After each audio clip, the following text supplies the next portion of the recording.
Alasdair Mhic Cholla Ghasda horò, as the làimh-sa Dh'earbainn tapadh trom éile, Chall-o-haorari horo, Chall-o-haorari horo, Challa-o-haorari horo, trom éile.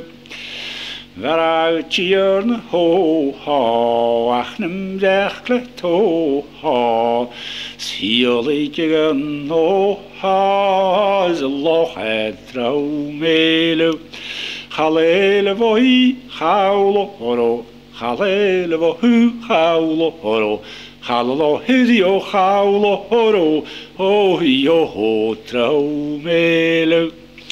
Breac Tighearn horò, ach Mhic Cholla Scatfyrveic mi horò, mi ploch is trom éile, Chall-o-haorari horo, Chall-o-haorari horo, Chall-o-haorari horo, trom éile.